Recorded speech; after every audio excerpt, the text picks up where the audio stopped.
Yo,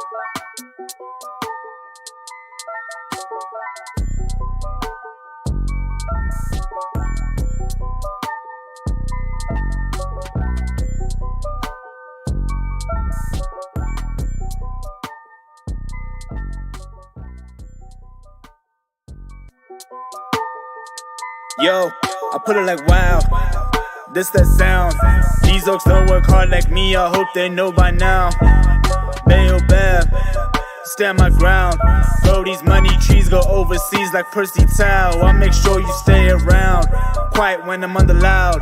No negatives allowed, me and positivity took a vow. I always play to win, don't anticipate loss. Mind always in the clown, my boy. Never think about the drop, never ever ever think about the drop. Welcome to it, sports fans. It is Friday. It is the day where we all pretend as though we've had a great week. We've created pipelines, you know, the marketing talk, and then you make sure that your boss thinks you're going to a meeting and you're closing that one. And every big deal, today is the day you're closing it, but actually you're already 3 glasses of wine in. It is midday somewhere in the world. It is certainly that in the Central African Republic of South Africa. And ladies and gentlemen, we do have somebody here today who possibly is my favorite person on the show. And that includes everybody else that works here, by the way. And to be very clear, that is not our guest. It is the most Portuguese man in the world, Paulo Diaz. Because everybody would expect their Paulo, that I would say our guest, who it's awesome to have, would be my favorite. But I've spun it, and to make sure that I look after the home team. I expected that. I know that I'm the favorite. Yeah. So I can leave now, it's fine. You can. It's fine. It's like I'd prefer less handsomeness next to me. Yeah, you know what I mean? That's gonna be tough. It's like there's way too much manliness in here. Yeah. And it's really breaking my stride. So I'm gonna try keep myself together. But Paulo, I've got your back. You do, thank you. You know, it's hairy. So just be sure that you know what you're getting into. You know what? I knew what... Jungly. Yeah, it's jungly. It's jungly. I knew what the back was when I invested in I've got your back. Good. So I've got to accept, you know, whatever it is. You got to take it all. You know what I mean? It's good I haven't been on this week. So, but what's up with that? I mean, oh no, but you know those meetings you're talking about? Yes. Oh, God, this morning. Yeah. I wrote an email where I said we need to realign our North Star. Oh my God. That's good marketing. Marketing talk. That's good marketing. Because you said pipelines earlier. Yes. I said North Star in an email. And if you squeeze in, I promise you, if you have hit the platinum, let's circle back. Yeah. Revert. Let's revert back. Oh. Folks, the handsomeness we're talking about is a man who now resides in France. Has he given up on us as South Africans as a whole? We don't know this, but we are honored that he's back here and we've had him every Friday. And to have him in studio is just awesome. Flip Van Amava, ladies and gentlemen, it is incredible to have you here, bro. Welcome home, number one. And welcome home. Cheers, mate. Lovely to be here. It is awesome to have you here, bro. 10,000 Ks closer. Yeah. Very good to be alive. So, are you back for a while? What are we doing? Are we coming just to fist bump a few South Africans? Yeah, short but sweet. I mean, we've all been through this. You know, get a medal, been through 2 years of hell, and back to see friends and family. Do a little bit of things on the side and see you guys. Smell the bromance. Come on, let's have it. Listen, I want to ask you something. When you landed back home, is it ever like just lacquer to be home? Because I mean, obviously your life is, you know, you're pushing up north, but just when you land here, is it like? It's very lacquer. That's, you know, very lacquer. If you walk and you get your bag. If you get your bag, you get your bag, and then they do those little announcements in the airport. Yeah. And just like I have no idea what they're saying. Yeah. I feel I'm back home. Dude, it is awesome to have you here. It is, as you can see, the guys in the back, the longest lunch, by the way, which is, of course, an ode to the fact that we normally have the long lunch. This is incredible production from the boys in the back. James Ilsley, of course, no longer the tallest person on the set, so that's a whole situation for him. He's rocking the Liverpool shirt today. Jimbo, just your thoughts on Flip kind of dwarfing you, being here in the flesh. I know you always saying he's your best mate. Must be pretty cool to meet your best mate where he doesn't know that he's your best mate. Best mates, pen pals, you know. Sure. Yeah. I mean, I write him often. He doesn't reply, but yeah. No, as long as you do. No, I'm kidding. You've done your bit. It's super awkward for James because he like uses you. You know, everyone. Oh, my girlfriend's a model, but she like lives in Canada type of thing. yes. James was doing that with you. Yeah. Oh my God, like, he was like saying, oh no, Flip and I did this. Send me this picture. Yeah. Whatever, he's like always retweeting you on social media and tagging you and stuff. Yeah. And it was super awkward for him today. I was like, oh God, no, Flip's gonna let the cat out the bag. Another thing I have to say. Go ahead. Right?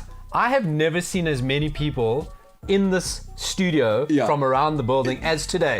Suddenly everyone's just doing studio tours. All of a sudden. I just want to show a friend. Just want to see, wasn't it incredible? You know, it was incredible how many people were doing studio tours today. And all the bigwigs. Oh no. Like all the bigwigs all of a sudden people today. Who pay, the people who sign the checks are coming in. And we've never had them in here. That's what we are. We're closing today. So, Friday is closing.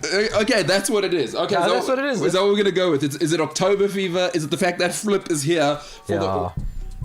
I think it's Flip Friday. So I think it's Flip Friday. That's why everyone was down. Let's go. Because you don't want to be done yet. It looks very nice. Yeah. But out there, oh God, getting in here.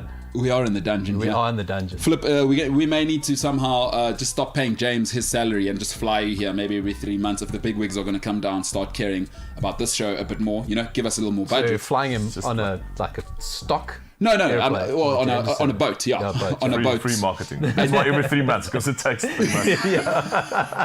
By the time you get back, you got to straight back on. That's it. All right. Circle back. Yeah, that's it. Great to have you both here. James, great to have you as well, by the way. Just so that's clear. I mean, I don't need your comment on that. That's more just, there we go. Terrible thumbs up. Still doesn't quite get the dexterity in the thumb. Does it not lift up? I don't know what is going on there. We've been through this. I've told you. It's supposed to be like a sarcastic thumbs up, like not putting in any effort. Sure.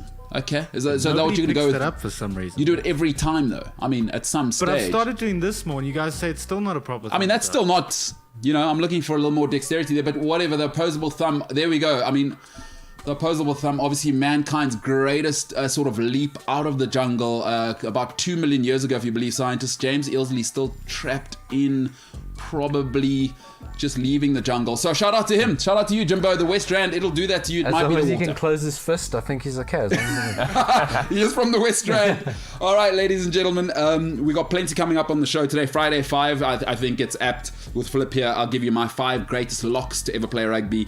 Paulo's Weird World of Football. I'm looking forward to it. Who knows what's going to happen there. And then we've got a man who is just an absolute beast. The first African to climb all of the 7 highest peaks in the world and indeed go to both poles. So I'm looking forward to having Sibusiso Villani on here from around 1 o'clock. That'll be awesome. And then we'll talk a little bit of EPL. Who knows if we get there. I mean, this show, professional, unprofessional, those words mean nothing on this set. Ladies and gentlemen, the MKT Show, the longest lunch, all of that coming up after this.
You are doing it. That's broadcasting being revolutionized. A lot of people would say, welcome back. A lot of people would say, how do you properly do it? Paolo works with, big wigs. But I'm revolutionizing broadcasting and I'm not going to explain it. All right, coming straight out of it, Nico Kritzinger. And let's just remember that about a couple of months ago, James did not know how to say that surname and called him Nico as though he was from the middle of London. It's actually Nico Kritzinger. James, a terrible representation of the Afrikaans community who continue to do a lot for this country. So maybe James should upgrade that, because his mum is an incredibly hardworking lady who is Afrikaans, and we'll come back to that. But Nico says, Flip, how many times have you bribed since you got back? Not enough. So you've been back, what, since Tuesday? Since Tuesday. So basically, I had every evening. Also, I have to add, my mom was here, and like at proper home cooking. Get some iron in the bones. You know? It's a different thing, right? Like, James, I think it's important you come in here just so we can also get some context. And Paulo, it's great that Paulo's got sort of Portuguese heritage as well. Afrikaans moms, black moms, Portuguese folks for their food. James, sort of your mom in terms of cooking, I mean, it's never going to be the same, is it? Wait, how do you mean? Like, I mean, with your ordering Woolworths online, I mean, obviously that is just like diluted. When your mom cooks for you, obviously your stepdad's a chef, but I mean that mom's cooking, especially Afrikaans ladies, they do make the kitchen sing. Mom's lasagna is one of the best things I've ever had in my entire life. So what do you do now? You just do the Woolworths option and you just like cry soft tears onto the table kitchen counter?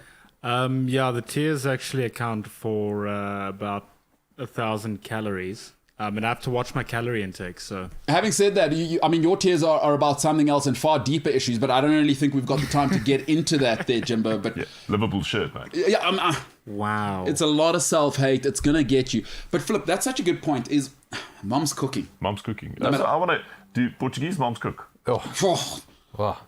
Paulo. No, well, I don't know.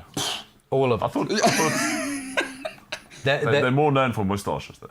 Yes. So I was explaining to my daughter this yesterday, and I was saying that she's doing quite well. She's 11 next week, and she doesn't have a moustache. I think it's pretty good. Makes you ask some questions. No, exactly. And that's the old joke. Why do Portuguese men have moustaches? To remind themselves of their mothers. No. Portuguese mothers are those. It's like, oh, you look so thin. Are you eating? It's like, no, I'm definitely not thin. I'm definitely eating. Have some more. Have some more. It's like, oh, mom, I'm so stressed at work. You know what? You need to eat more. You're not eating enough. That's why you're stressed. Okay. Listen, mom, I got a bit of insomnia. You're not eating enough. You're not eating. This is a problem. So, oh, mom, I went for the COVID jab and I have some side effects. Not eating enough. Not eating enough. It's 100% what it is. Potatoes, rice, bread. It's a starter. That's where we are. That's our ballpark. That's whole spicy chicken. Everything. You see, is it spicy chicken every day? Not really. Sardines. Because what is Portuguese as well? Portuguese have sardines. Sardines. It's actually the food that we know as Portuguese is more like Mozambican. The way of prawns and chicken and that's more Mozambican. But it's Portuguese codfish.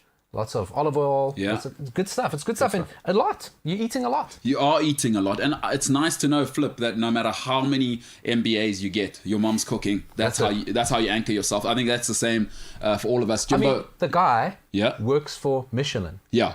Consults with Michelin. Consults with Michelin, right?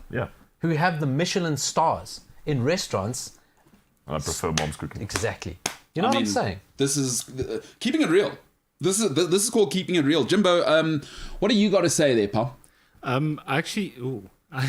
have a question for Flip, actually. Sure. So, even though you're supposedly best mates and you would have asked him these questions in private chats, clearly not. So that's a lie. Is it the one you sent me last night? Flip, I thought we were going to keep that between us.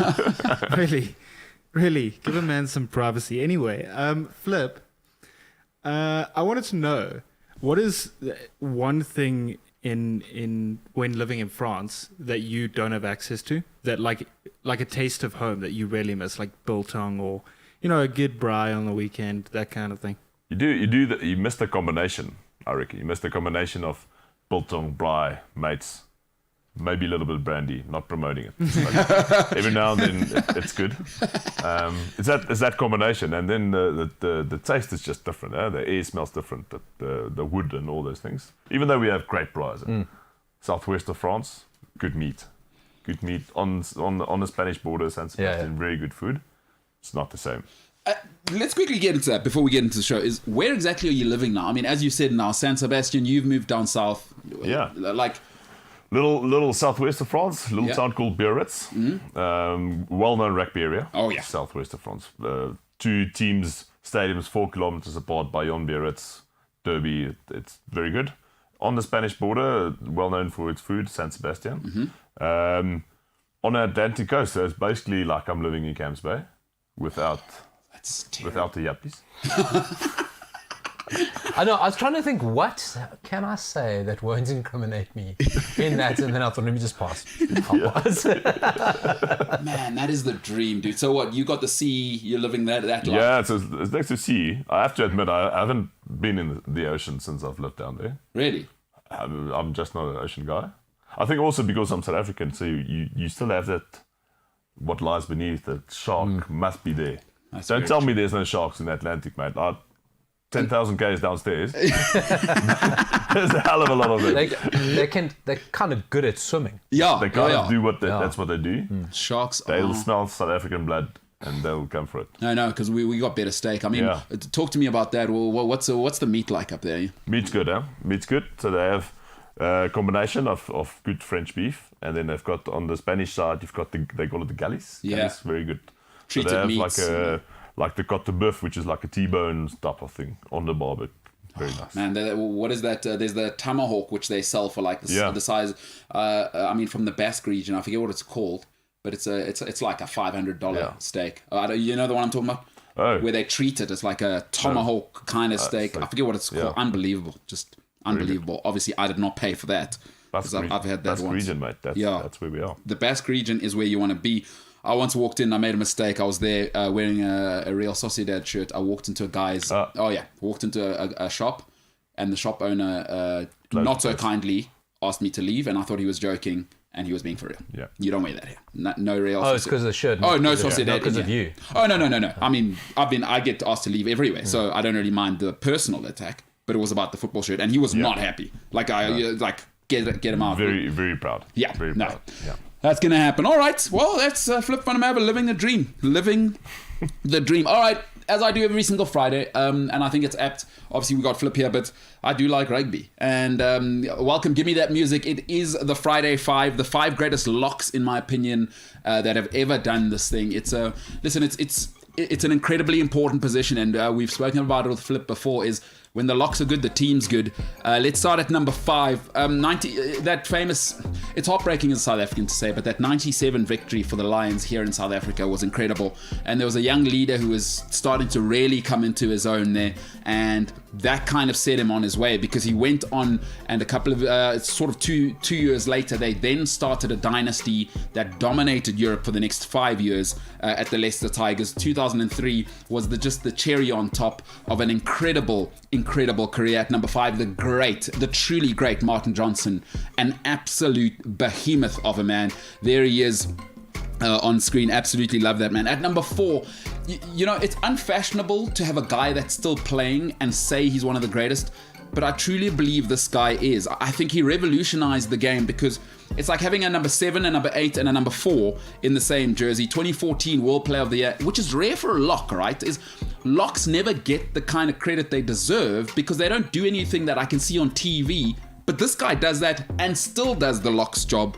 For me, 2-time Super Rugby champ at an unfashionable place with the Chiefs. He's a World Cup winner. For me, Brodie Letalic is already in the conversation. And just for me, the dynamism that he gives you without losing the toughness is something you very rarely see. Most locks, not all, that I've seen have one or the other. Man, this guy is just, his work rate, his work ethic, and everything he's doing is at a world-class level. I really believe this guy's the 4th greatest of all time. At number 3, the greatest thing about this guy at number 3 is he was a kicker as well. He'd kick every now and then. Let's pop in here. I remember Bledisloe Cup, one to win it from out wide against the All Blacks. Don't worry, let me take it. 2-time, one of very few men to have won the World Cup twice. Folks, leader, captain, ambassador for the sport, an all-time great. At number 3, the one and only John Eales. If you don't know who this man is, go and look him up. Everybody wants him to talk wherever they are. He epitomizes what leadership is, and he epitomizes what a great rugby player is. And he would kick as well, pressure kicks. Sensational rugby player. At number 2, this is not hometown calls. This is certified. At number 2, once he got it right, he perfected smart toughness. We hadn't really seen it, but when this guy got it right, I believe he was the linchpin for starting a dynasty here, which Flip played for, and being a part of that real movement, because he had smart toughness. He won't get that credit because I think people dismiss rugby players as just, but when he mixed smart and tough, he took it to another level, and I don't think we've seen another enforcer like him. And I tell you what a number 4 does, and when a number 4 is that guy, he makes rugby easy for everyone else. And this guy did it for a dynasty. 07, 09, 10, Bulls, unstoppable. Super Rugby champs. 07, we win the World Cup. And that Lions victory, shout out Jacques Fourie, by the way, that try is still incredible in the corner there. At number 2, the all-time great, Bakkies Botha. He won't get his credit, it's not fashionable, but this man, I believe, was an incredible part of 2 dynasties, Box and the Bulls, which Flip was a part of. But at number 1, I don't want to waste time on this one. I always call him the Jeff Bezos of locks, right? I'm not going to try and be tough. I'm not going to try and be, deceptively athletic, yes, but he's the smartest rugby player, certainly within the pack, that I've ever seen. Every book, everyone talks about, they don't know how he figured out the lineouts like he did. Folks, South Africans tend to be too humble, and I don't like it. But in Victor Matfield, who is at number 1 of all time, we've got the Jeff Bezos of locks here. Because everybody I ask say this guy and lineouts. And you know what? Once you win the lineout, and you can kind of sort out the scrum as well, but the lineout is everything. And his real strength, our ball, it's our ball. Their ball is not just their ball, and nobody's done it like this guy, folks. That's not a hometown call. The great Victor Matfield, it's not just because I love him and he's South African and he is from Limpopo, so it might be a hometown call a little bit there. But the great Victor Matfield. All right, at number 5, Martin Johnson. 4, Brodie Retallick.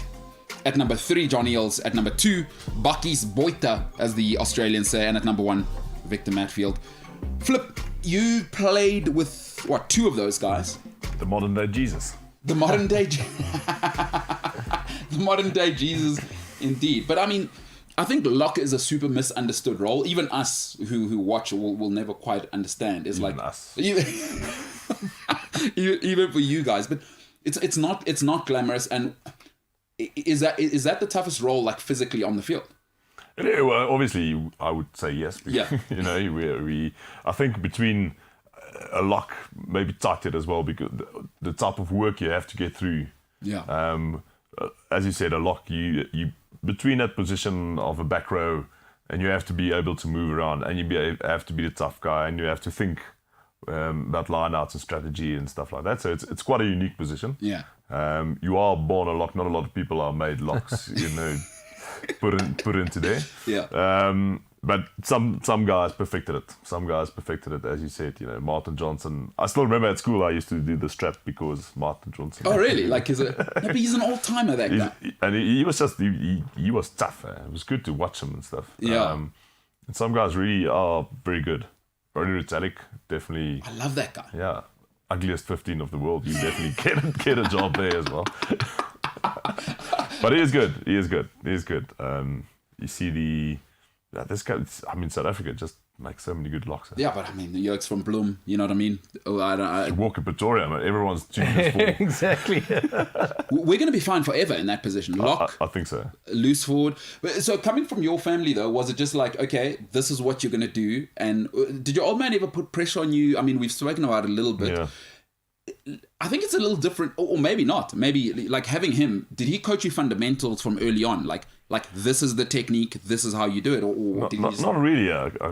He never pressurized us to neither me nor my brother or sister pressured us to play sport specifically or go for rugby. Yeah. And just the pure support. Whatever you wanted to do, he was like, yeah, go. You have to be fit, obviously. So pushed you a little bit more. Yeah. When I was a fat 13-year-old, I could barely jog like 400 meters. Yeah.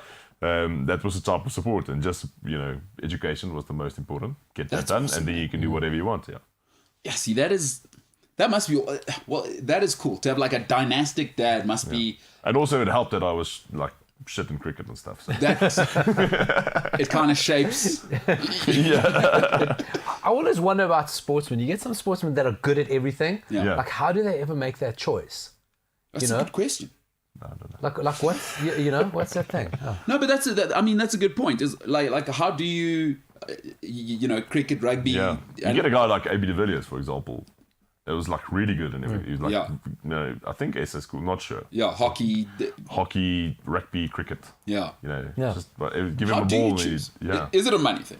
I don't think so. I think it's probably your passion then. Yeah. It's like really, okay, which one I really want to do. And then, lucky if you're a cricketer, South Africa. Yeah. It does pay the bills better than a rugby player. That is, what is going on with the commercialization of rugby? At what stage do we start taking rugby players seriously? Yeah, I think this Ultimate Rugby Championship, am I getting it right? What's the thing called now? There's a Vodacom as well in it now. Yeah. It's Vodacom Ultimate Rugby, whatever. I think that is a step in the right direction. Yeah. Because you have to get Europe involved. Yeah. It's sad that we sort of leaving New Zealand and Australia to fight their own thing. I do hope they get Japan involved. Get those things, and Argentina. Yeah. Play on the same time zone. It just makes more sense. Yeah.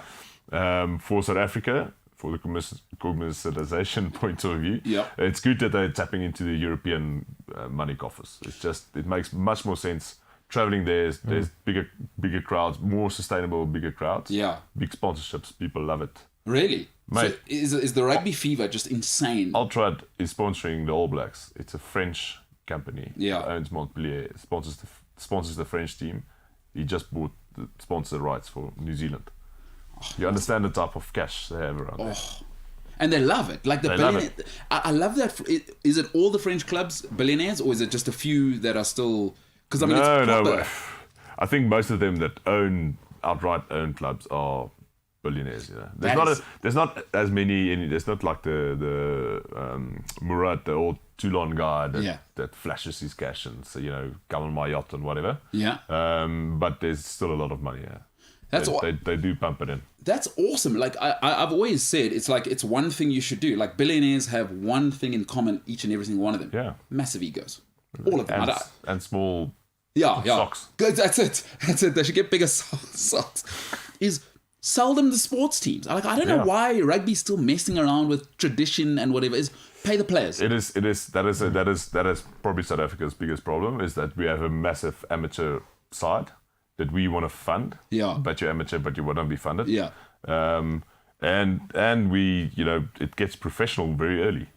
I spoke to a guy earlier about school rugby budgets. Yeah. So it makes no sense. It's a school rugby. They now have a budget to promote rugby at schools. Like, come on, man.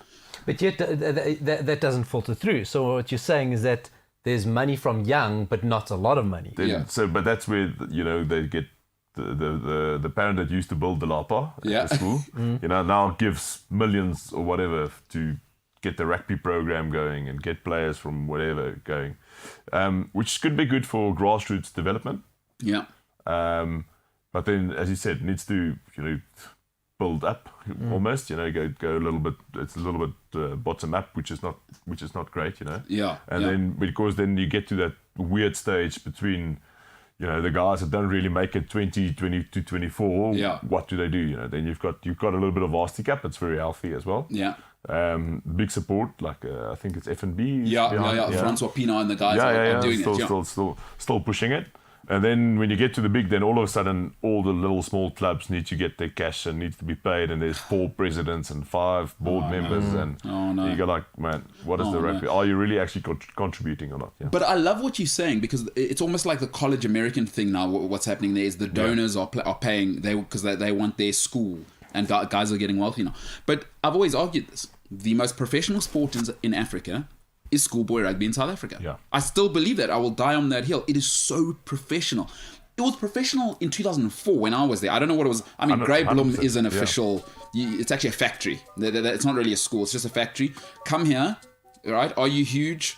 Great, come here. If not, go to the classroom over there and still be the best school academically in the country. But if you're huge like Flip, come here. You're going to play rugby, but also just know it's going to be a professional setup, right? Yeah. Well, it is you would know as well. What you get with the big institutions, you get more opportunities. So if you want your child to develop, that's a good place to go. Good place to send them. Grey Bloom's a different vibe, because I was talking to Oaks like, after we played them, they always said the second team game was harder than any game you play on the scene. Real thing? Yeah. Second team, the competition is tougher. It's more fun as well. It's less stress. If you first team, you can't lose. Yeah. It's like life and death. It's more stress than the Springbok test. It's like you don't lose. Really, eh? Yeah. Well, I mean, when we were there, they went like 5 years without losing a match already. So you don't want to be the first guy. And your time? No, there's none of that nonsense. No, no one's coming to beat you. Don't know what it was. That is awesome. James, Saint Citizens, imagine you don't have to say anything here. You yuppies pitching up, probably expecting like a food on a warmer plate or whatever. I know what these guys used to do. So for those who don't know, let me explain to you how these oaks, these bloom oaks would psych you out. I know exactly what they used to do. So first of all, the train trip is murder because it's the middle of winter and the train's awful and you never know what's happening, right? So like, and I was in the Midlands, so it's pretty cold down there. It is not bloom. But let me tell you what they do is in the mornings, they have the juniors playing. And when I say juniors, I mean tiny little tots. But these oaks are in proper kortbroek, right? Kaalvoet, which means no shoes. There is ice on the field. And these are the 7-year-olds, and they make us watch that. I know what these grey oaks were doing. Honestly, it worked. It worked on us. Was like, if those oaks are this tough at 7, no. And then I got Frans Steyn standing next to me, who was like 110 in high school. 110 kilograms. So how are we beating these oaks? Grey bloom, always going to sell like we're gentlemen. Oh, let's shake hands. Absolutely not. They will devour you. As you heard, second team is harder than any game they played. It's true. And they psych you out before, Paulo, so you better watch out for these guys. And it's got to be because that, I suppose the pressure is so much because there's always someone else. Yeah. There's always like at that level, 2-3 bad games, there's the next guy coming in and then you're forgotten about. So it must be killer. I mean, you heard that 5 years without losing. I think it was, yeah. That's hilarious. It's crazy. That is hilarious. I start crying when I lose on FIFA. That's as the one and only Jacob Msholozi said, that's where the difference comes. That's all right. We've got plenty coming up on the other side. Those are my 5 greatest locks. Flip van der Merwe in the house, Paulo Diaz in the house. We'll be back on the MKT show on the other side.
Now, this office prides itself on the swag game.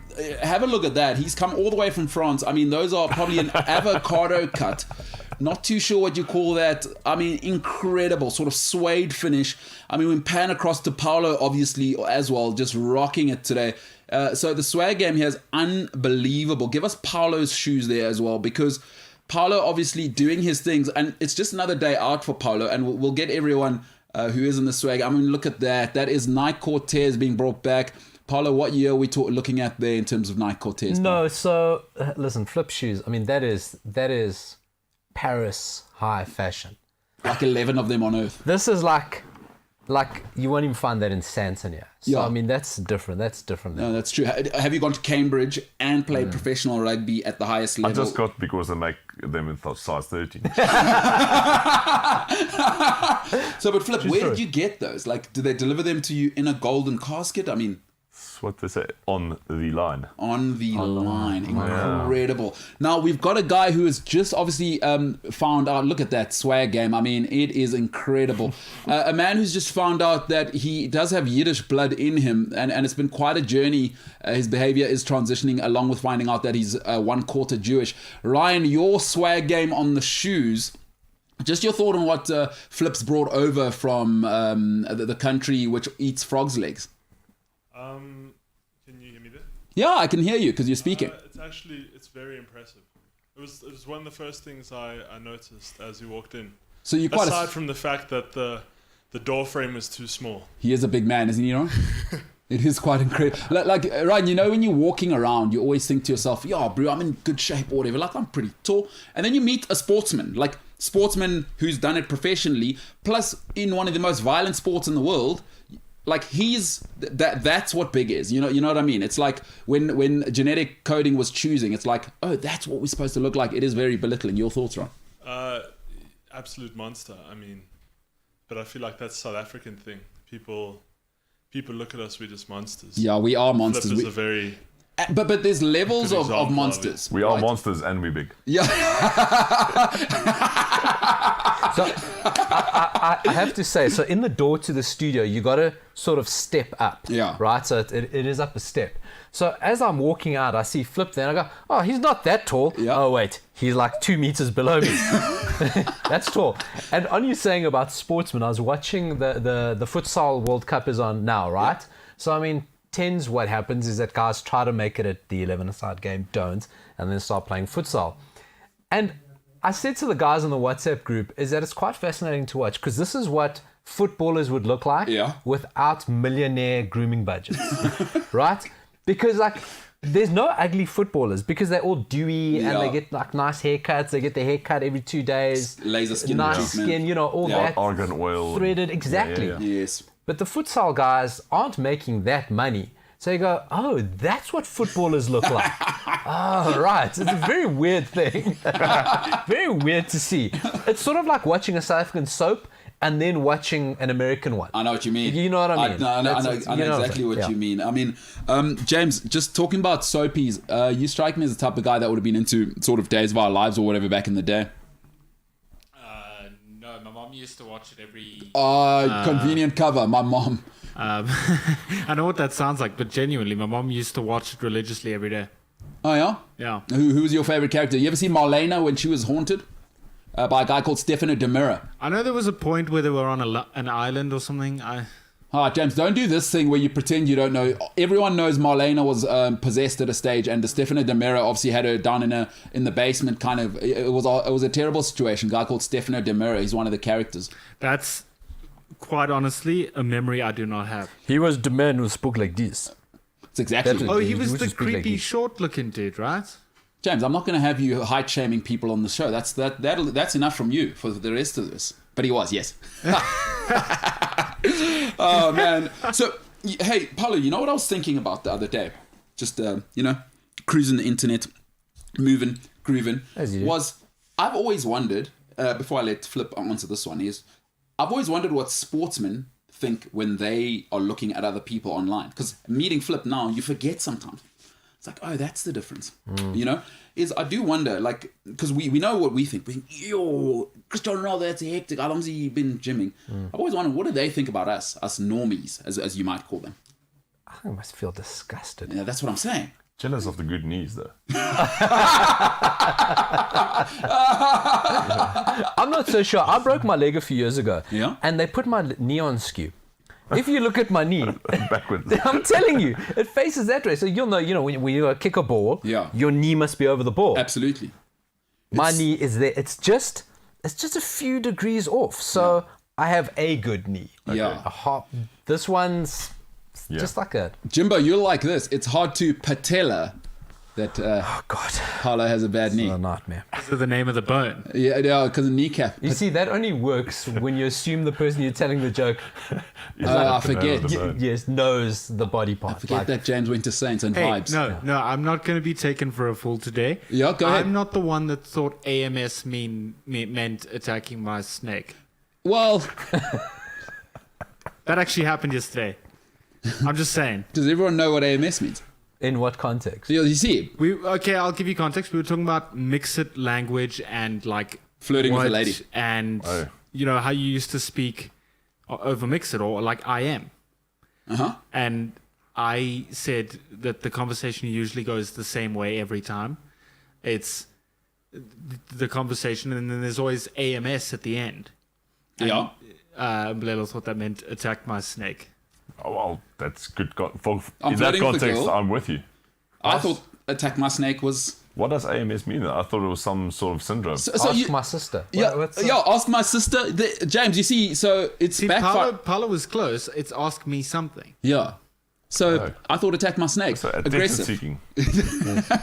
Attention seeking. So, James. Just makes you fear for James that he's referencing mix it. Yeah, that's it. God help us all. That's why we are here, to learn new things. Speaking of which, Jimbo, just your current status, your lady was gymming. You're obviously on a health journey. Flip, if you don't know, James has committed to 12 sessions with a physiologist. He wants to turn things around.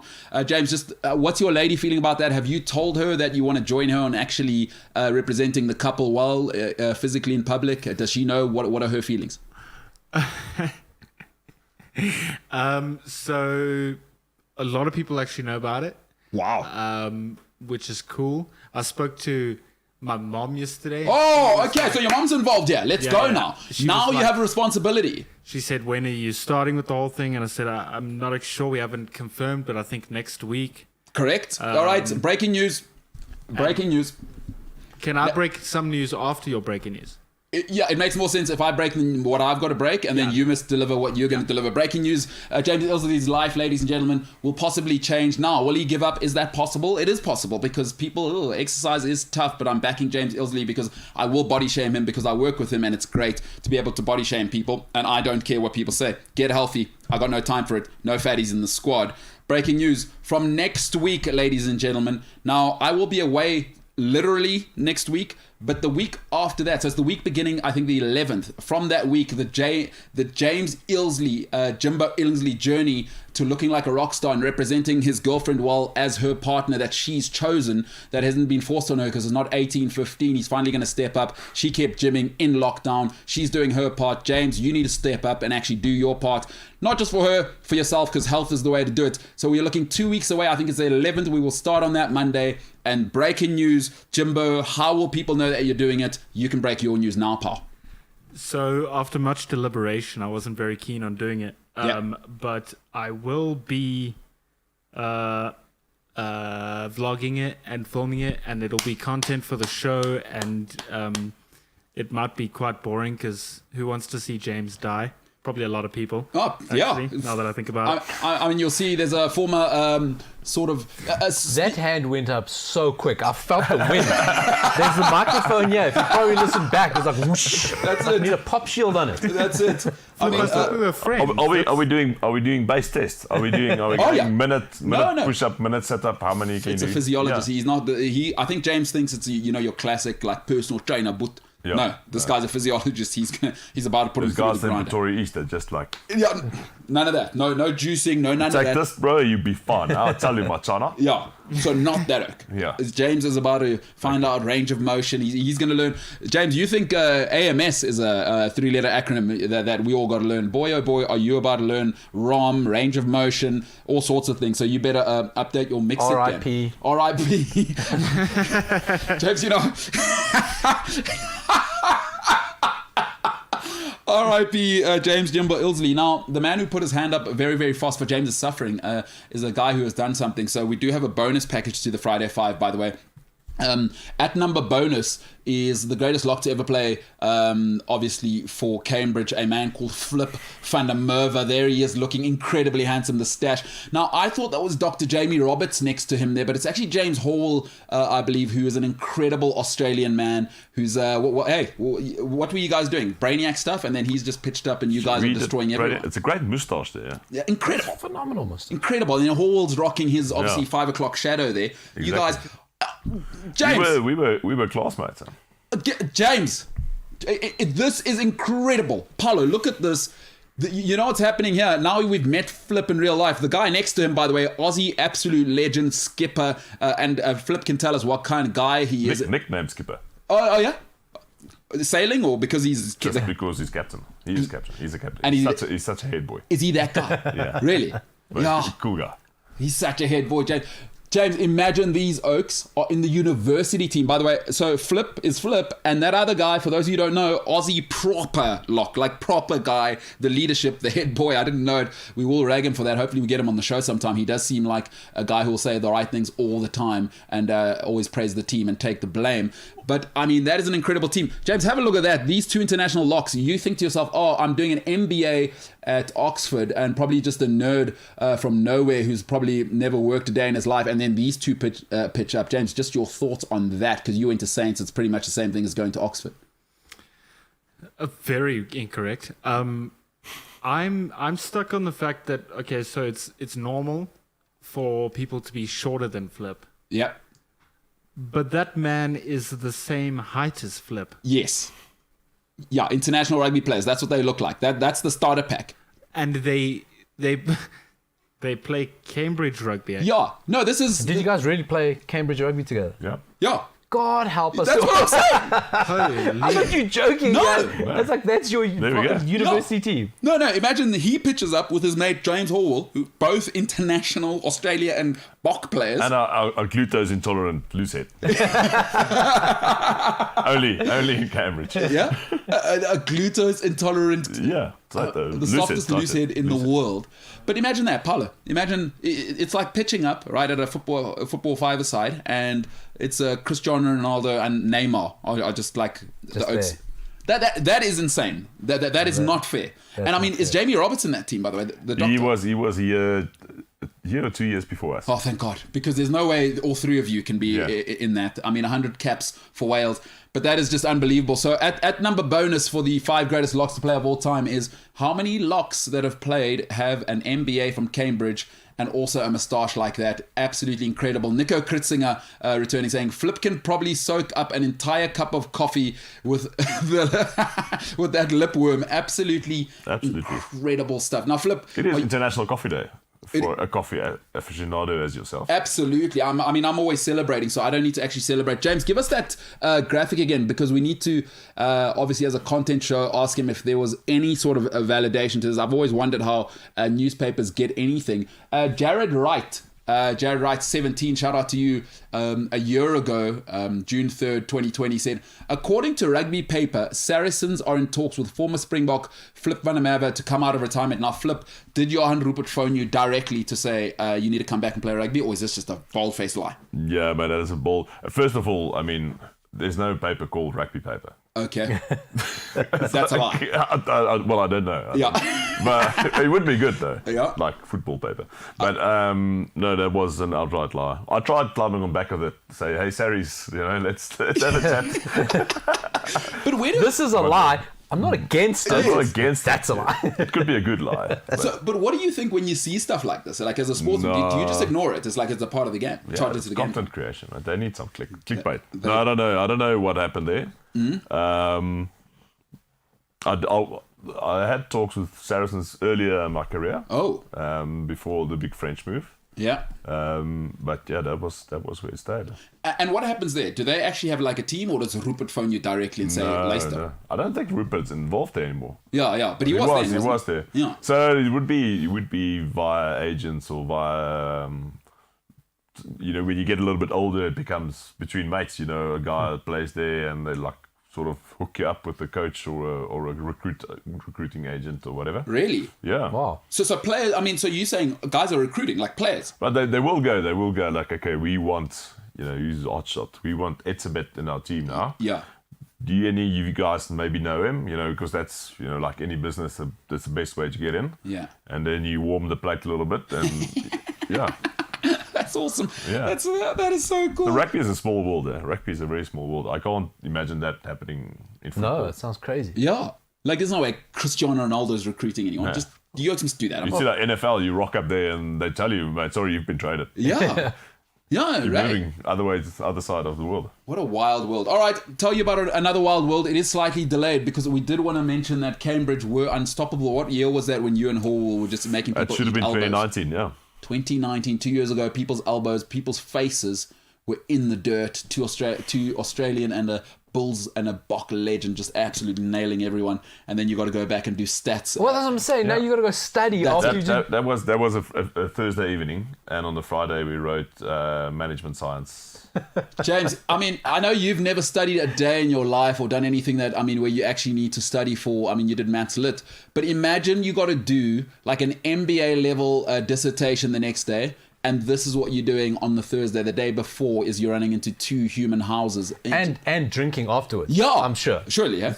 Yeah. There we go. The picture says 1,000 words. Don't do drugs, kids. That's it, James. Imagine that whole thing. Imagine you had to play against Flip and then come to work and just do streaming in a studio where you're comfortable with a coffee even. So a lot of the words you said, I think you said MBA and was it dissertation? Yeah. Didn't happen because you went to AFTA, a big time scam and a waste of your mom's money. God, James is so good at the buttons and things like that. Yeah. Never heard of patella. Yeah. Struggled to say dissertation. Never Yeah. mind. AFTA, Please tell me you guys know that was part of the humor. Nah, James, we don't know. We don't know James. anything. It happens We too kind often. of like you. We don't know anything. All right, let's move on. Very dry. Yeah, James, you've shown me everything I need to see from who you are. Let's get into a segment. A lot of people might say you've delayed it. Are we going to make it on time? Does it get cut? Do we have an interview? All of these things are possible, but I'm not a professional. And we do have... You know what we should do? I don't want to rush it. We should save it. We've got about, 5 minutes or so to go in this segment, just in case people think we're not professional, because we got Sibo Siso on the other side. We're going to finish off with the segment, Paulo. The one That's that involves awesome. you. That's Yeah. awesome. And what I feel I'd like to reinstate, we haven't done this since we were in the old studio across the way, Yeah. is when we had a break, we like to call it hug time. Yes. So I think now when the screens go up and we're off air, Yeah. I'd like to reinstate hug time. James, come in here, put your pants back on first. Hug time is back. That's in Kumbaya. Yes. There is James Eilsley. Flip, what are you thinking for the next year? In terms of, because I met somebody who's incredibly successful the other day, and we were talking about goals. Are you obviously? Sport. Are you a goals guy? Do you write your goals down? Definitely, yeah. Oh, really? Yeah. And yeah. do you Big on that. Really? Big on that. Big on writing them down. Not just lying in your bed, having a goal. You have to write them down. Look at them. Yeah. Have a little process in place, going back 6 months. 1 year, 2 years, 3 years. Where am I? What am I doing? Is that how you roll? Hey. That's how I try and roll. Obviously there's a lot of discipline in it. So sometimes you lose your notebook that you wrote your goals in, and that happens as well. And then on little things you break it down. You go into investment decisions and life decisions and stuff like that. Do you have a mentor, or you just? I do. I have a lot of mentors. Obviously you do have a lot. You try and keep the good people around you and keep your friend circle so that they add value and you can add value and you get challenged. Yeah. And I have a mentor as a type of personal coach as well, a very professional lady actually in that sense. Did you pick her or did she pick you? I asked her if she would be willing to do that. It always makes more sense that way, right? Like I've had 2 people weirdly ask me in this week actually about mentoring, and because I do always talk about. So for me, I have 4 in my life. And they were asking me about that because I do talk about them often because they shape a lot of the things that I do, and they're awesome people in my opinion, and I picked all of them. But sometimes people come to you and say they want to mentor you, and I'm always skeptical of that. I think it's good. I think it's a big compliment, I think, to yourself as well. Yeah. You know, in what context, and then you act as a soundboard as well. Eh? You act as a soundboard for yourself. Whatever advice you give, make sure you practice what you preach. Hey, Paulo, we're giving adult advice. I mean, you've been in what you do. You're a grafter. It's what I love about you. But it's like, did you ever have mentors, or did you just have your head down and graft? Do you believe? What's your thoughts on that? I've been thinking about it a lot. I wouldn't say like I've had formal mentors. I've been very lucky in the line of work that I work in, that I've worked with like absolute legends. Yeah. You know what I mean? Like, Yeah. I don't think there's been a big person in my industry that I haven't spent time working with. And what you do is you just watch them. You know, you just learn from them. You do spend your time with them. You do ask them the questions. And I think, you know, my industry is the entertainment industry and the media industry. Yeah. And the phenomenal thing about it is that the best people who've had the longest careers don't have the ego. And that's what I learned from day one, now 20 years later, is about they never had egos. So who am I to ever have an ego? Got you. You got guys who've been on radio for 20 years at the absolute top, and they'll walk in here and treat everybody exactly the same. And from day one, I saw that. I went, why should I ever be that way? You know, Got you. maybe somebody that we all would know, Yeah. John Robbie, for example, right? Yeah. That's somebody we'd all know. From the day I met that man to today, he's never had an ego. Yeah. He's just a normal guy, never mind how big he got. Yeah. And I think you watch that and you go, that's something I can learn.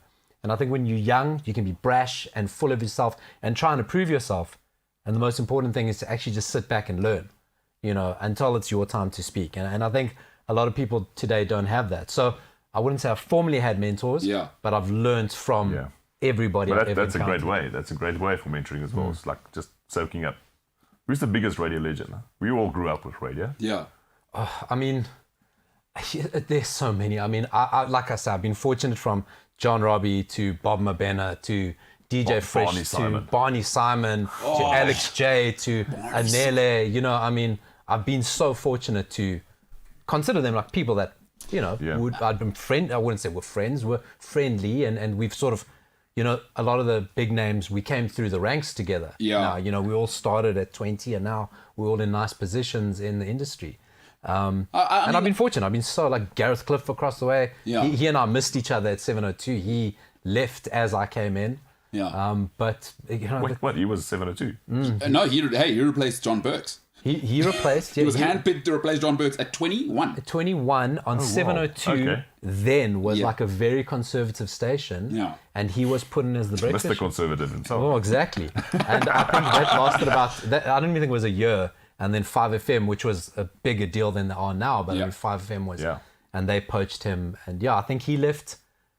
I started the October and he left the beginning of that November or something like that. So he was at 702. Proper ledge, But it's a thing I've been thinking about. And I mean, Flip, in sport is always easier because there's a finite time you can actually compete with all the sharks that are out there. Is that if you don't put it in early, unless you're like some freak and at around 27, 28, and you can peak, but you have to from around 15, 16. I don't know when you started properly locking in. Oh, locking in, that's great. Jimbo, locking in, my mate. Jimbo. 1301, James, clip it. Yeah, James. Locking in, mate. You know what I'm saying? As your professional joke consultant, I approve. Awesome. I knew you'd love it. I knew you'd love it. That's what I love about you. But Flip, it's, you know, it's tough to explain to a 20-year-old me, even I'm thinking, is take it seriously now. And it's awesome to hear from guys like yourselves who, number one, obviously grafters. I mean, it's you don't get to Cambridge as well as without grafting. Like, it's nice to get the awards, but you grafted. There's clearly something in you, in your brother. If people don't know, your brother, I believe, is an actuarial scientist. So there's no mucking about there. That's graft. You can't take the Mickey on Instagram for an actuarial science degree. That's not how it goes. You don't go, just done the test, no. and it's you know what I mean. That's real. Same as Cambridge is.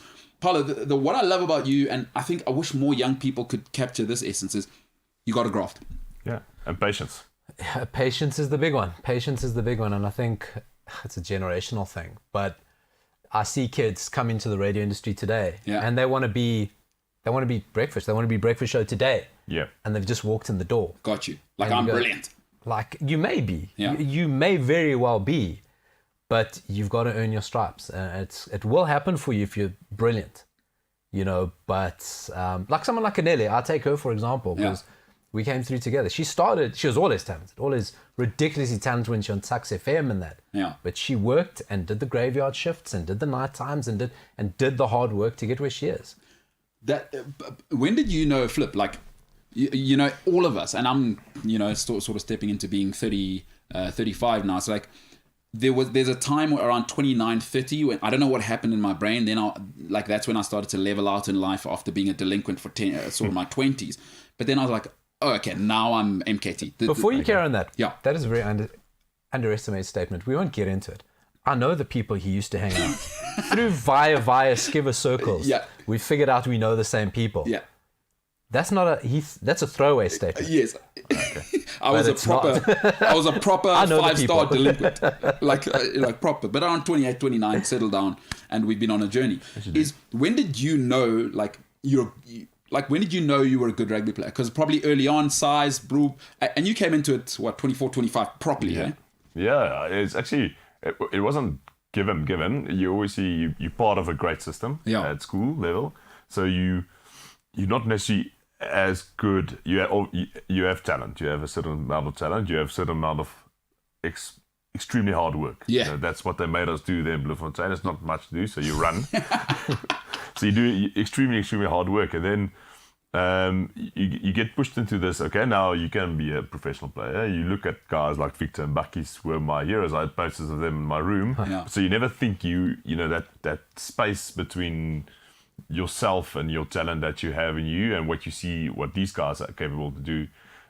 You think you'll never be able to do it. I think everyone does it, and then you sort of, you know, slowly progress. And I sort of thought I dropped the ball, you know, like around 22, 23. I thought it's over. You know, I'd play a little bit at Cheetahs, didn't really work out. Played a hell of a lot of rugby for uni rugby, which is fun, you know. But it's not professional at all. You know, it's not. You get a little check and that's it. Yeah. I think back in the day we got 12,000 a year What? to play rugby. Yeah, we got Rand? three rand. We got three checks of 4,000. That's not even rent now for people. Yeah, exactly. And but back then, you know, you were the guy. Yeah. You know? So you know, and then sort of stayed fit, stayed grafting, had a little group patience. Yeah. You know, your group patience. And you just thought, okay, this will be. You see your mates that you played with, they, you know, made it. And then you get the call of your lifetime, man. I was sitting in an office. Working, slamming the Jewish piano, and got a call of a lifetime, asking me, do I want to go play for the Bulls? Incredible. Wow, that's amazing. You know, I wanted to ask you earlier on, do you think it helps being in a place like Bloem where there's not many distractions versus being in a Johannesburg? Have you ever seen Bloem Bulls, mate? Maybe that's why you're running so much. No, it's an interesting thing you're saying. It's patience. Man, you know. It's such an underestimated thing, I think, especially in our culture. Listen, you got to weigh it up because rugby's a short career, you know what I mean? So you've also got to know when to push it. But it's just that, and also understanding everyone develops at a different pace, and you're not that guy and you're not that person, and you've just got to know if you're confident and you're good and you're doing the right things, it will come to you. And I think that's across the board. Man, oh man. All right, we got a guest. Today. Hey, Deep. Well, because we're grown-ups. A lot of people will look at us and go, swag game on the shoes. Obviously, Ryan's got every single pair of Jordans or Kobe's or whatever. And Philip's just brought in the only olive 13s on Earth. Size 13, not available on Earth. But Elon Musk has called home, actually, and called for a pair of size 13s. I heard in a olive rumor cut. in Paris, Neymar wanted those. Well, yeah. But that's enough. As a bed. Yeah. These are flipped. I mean, look at those. Those are unbelievable. The Avo has to be just right. The day it falls off the tree, that's the color it is. They've imitated that, put some suede on it, and made it the size of a tiny little boat, and it now fits on either side of Flip van der Merwe, giving him bipedalism. James knows exactly what that is. Ability to walk, obviously. Incredible swag game. But We do have a guest on the other side, ladies and gentlemen. We'll see if we can get him on the line. But to close out, before we come back on the other side, I just want to echo a sentiment these two gentlemen have just said. And there's always a great saying, right? I have a 95-year-old friend, and she watches the show religiously every single day. She's living in Sea Point right now, living her absolute dream. And her husband mentored my father. And she has a great, or her and I over the last few years have developed something, and I do want to take some credit for it. But they said something incredible for all young people out there and for people out there is, number one, become patient with the passing of time. You have to be comfortable with the passing of time. But number two, the patience thing is an interesting one, because people always say patience is a virtue. But Rose and I, shout out to you, Rose, absolute mensch, living the best life in Sea Point right now, calls me every single day, very, very annoying, but she's 95 and incredible. And she added a little something to that saying. Patience is a virtue, yes, that's very easy to say. But actually, what Rose says to me every single time we speak, she says, Junior, patience is a virtue of the most extraordinary kind. It is a virtue of the most extraordinary kind. So always add that to patience as a virtue. Patience is a virtue of the most extraordinary kind. And we've got two gentlemen here who, what I love, Flip, it doesn't feel like you're settling. Like you've done so much. It's like, it almost feels the way you speak. It's like, oh, I'm just getting started. I don't know if I'm capturing your mentality correctly. Yeah, your intensity is real, man. Definitely, man. Definitely. That's the, I had my little rugby thing. Yeah. And now, life is starting.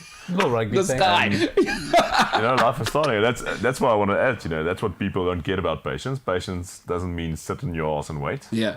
Patience means grinding, as you said, 20 years in the industry. Yeah. Then you're overnight success. Yes, suddenly, like Pavarotti. Yeah. When they asked him, right, 20, what did he say, over 30 years, and now I'm overnight celebrity or whatever he said. Absolutely incredible. That Pavarotti guy could sing. Maybe should have gone on, Pavarotti should have found me. I'll body shame him. He's like James, changes his life. He's still concertoing right now. Could be Julio Iglesias. Julio Iglesias, a man people don't know, is the guy of all guys ever. It's rumored 800 women have slept with that man, and he does not apologize. His son has gone on to take it to another level, though. Anna Kournikova. Mate, 800 women. Yeah. Not been cancelled. How good must he? No, Yeah, that's Julio, you can story. sing like that. I mean, the hair is still just till the end. Very much like a man who's also done it with the ladies is a guy called Errol Musk, father to one Elon. Not sure if you know of that guy. I'm not sure if you know what's happening in that whole Musk world. So dad is married, stepchild gone full on. Who's the director? Woody Harrelson. Woody Harrelson, gone full on Woody Harrelson, where he's now he's with his stepdaughter Errol Musk. Shout out to him for creating a whole new world for content. Yeah, no, it's an incredible thing. Yerkes in Pretoria, I don't know what you're up to there. You know what they say, right? James, you know what I worry about is, I do know what they say. I worry that you don't know what they say, but tell me what you think they say. Tell us, tell all of us. Incest is a game for the whole family. All right, okay. I mean, and that's, you see, that's... They also say incest is best. That's why. I Okay. You should have a button, a kill switch for James. You know, in radio we got like a drop switch. Yeah. Yeah. Give one for James. What happened to the dunk chair? Yeah, That's the one. Yeah. Or the Nickelodeon, Yeah. glunk or whatever they called it, right? That green sludge. We need control here, not there. James, they don't say that. That's the out of control. No, they don't say that. It's you and your mates on Mix It saying CUD or whatever you're saying your to burner ladies. phones. Yeah, that's it. That was what you guys were saying. Your Blackberries. I mean, absolutely incredible. I mean, Flip went to obviously Cambridge, where part of the English language is constantly being refined. Mate, it wasn't Nickelodeon dunk. It was KTV. KTV Dunk. Shout out to Jenna Dover. And for a start, I mean, we spoke about it with a guy called Gareth Cliff this morning. They brought us a gift. Her name was Candice Hillebrand, and an absolute gift to everybody who is from the age of 28 to 40 at the moment. Candice Hillebrand, absolute smoke show as well. So I'm happy to say that. Ladies and gentlemen, our guest is with us, and he will join us on the other side. A man who's climbed every single mountain on earth. We'll see if we can get Sibo Siso online. The MKT Show is available as a podcast. CliffCentral.com, the Cliff Central app, Spotify, or wherever you may get your podcast. Now, the big drive, ladies and gentlemen, that we got to get going. James Ilsley still doesn't have YouTube Premium. He still doesn't have Spotify Premium. I don't understand it. He works in content and he has every excuse. Is he spending his money on the wrong things? It's tax deductible. James, you know what tax is? All tax deductible. Guys, I have Spotify Premium Yeah. and Apple Music. I don't need YouTube Premium. Okay, that's the type of attitude I can't have when you're working in a content game. It's absolutely incredible, folks. That's why the show sometimes does get held back. People like James thinking YouTube Premium is for other people instead of people in content. It's absolutely ridiculous. You don't need adverts. And by the way, ad blockers, I mean, we do work in the game right now. You shouldn't be scamming the game. So it lets you know that James isn't following his mom's integrity that she raised him with. It's absolutely incredible. All right, we've got no more time to hear from James, who's got just classic YouTube. The MKT Show, plenty coming up on the other side.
You chose this. A lot of people saying, where's Senzo Stebe? Ladies and gentlemen, he's a professional, always at work, always pitching up, always doing his best work. Not feeling so good today.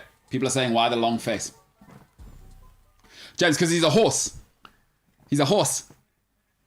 So Senzo Stebe looking a little sad. I'll tell you why he's sad, folks. A lot of people probably worried about him. Has he fallen into a ditch and he's unable to get out? Have the potholes in South Africa gotten so big that he got into one, and retrieving him is actually like getting somebody off Everest? These are reasonable questions. Reasonable questions. Some people might say he's in the pits of hell. It's much worse than falling into a pothole and not being able to be rescued because no one can hear you from the bottom of the world. No, he's writing a tax exam on Tuesday and he has to study, and it's murder and it's brutal, and finance is not for everybody. It is incredibly difficult. He's trying to be a chartered accountant. That is some tough going. That's why the long face. Flip van der Merwe, you understand what studying entails for things like tax. Yeah, mate. Tax evasion is key. that is what's important.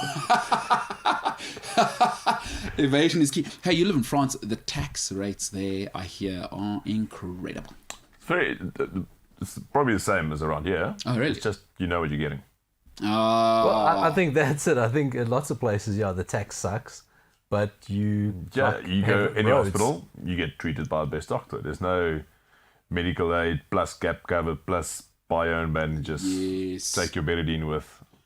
I'm with you. So what you're saying is, you actually, when you pay taxes in France, small government. That's it. What they'll do. What you're saying is, the roads won't have potholes, and if you do complain, 3 days later, it better be fixed, or else. Better be fixed.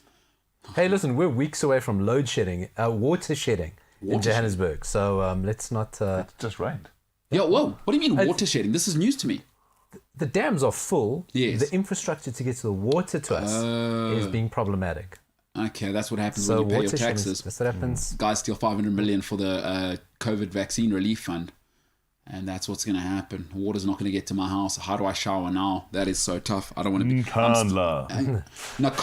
And that's struggling at the moment. You know what? So people who don't know, a guy called Jacob Zuma, 250 million rands, about $20 million, 20 million euros to upgrade his house. Got something called a fire pool. No one in the world has ever had a fire pool at their house, but whatever. You know what he didn't realize is he didn't go to school because he was, grade 2? And it shows because... if you go to any tuck shop, I don't care what school you go to, and I went to a pretty nice school, the tuck shop always sucks. It's always in terrible condition. He had a tuck shop at his house. He didn't realize what that maintenance would be like, and people are saying that's falling apart. Chickens in there, apparently. It's a mess. Mate, what was Hilton tuck shop like? I mean, we all had to go to school somewhere. I don't really want to start... Like Marble. Is that what Marble is based on in Johannesburg? No, well, we had chefs in school. We didn't have to go to the tuck shop. Must be very nice. Yeah, no, 5-star chefs. Very nice. And of course our plates. So one of the biggest things when scum like Grey Bloom and Saints and St. David's and obviously Oaks from the East would come down there, Paolo, big thing, by the way, so you'll know, is whenever guys would come down there, big thing was stealing up the Hilton plates because it's actually engraved. So it's, guys would do that, and Flip is nodding his head. So he definitely probably came down there for whether cricket or rugby and stole it. So So yeah, a real thing. But we all have to go to school somewhere. It's just bricks and mortar. You know what I'm saying, Paolo? Yeah, I know what you're saying. That's fine. That's fine. It's fine. You don't have to go to school. You can go out of school and become president. No, that's true. 250 million rand. Get a tuck shop at your house. Paolo, do you have a tuck shop at your house? Fizz bombs are very expensive. Fizz bombs. Now, Fizzes and fizz bombs. Paolo, we are old. Fizz bombs are when you throw in the water. No. The fizz bomb is the one, remember, you'd put In your bath. In your bath. Those are fizz bombs. There was the other ones There you was a put in your sweet. mouth. No, there was definitely. There was a sweet fizz bomb. Fizzed in your mouth. Yeah, I know. Fizz bomb, put in your mouth. It's called a fizz bomb. Yeah. No. Isn't a fizz bomb a lollipop? Oh, I don't know, but I do remember the sensation. Now, But I'm talking about the one you eat, not the you throw in not your the mouth. one you, and don't eat the one you put in the pool, because it's very easy for people to go, oh, Paolo said I can eat the pool stuff. I want to ask you guys a question here. Please do, Paolo. Safe space to share. Yes.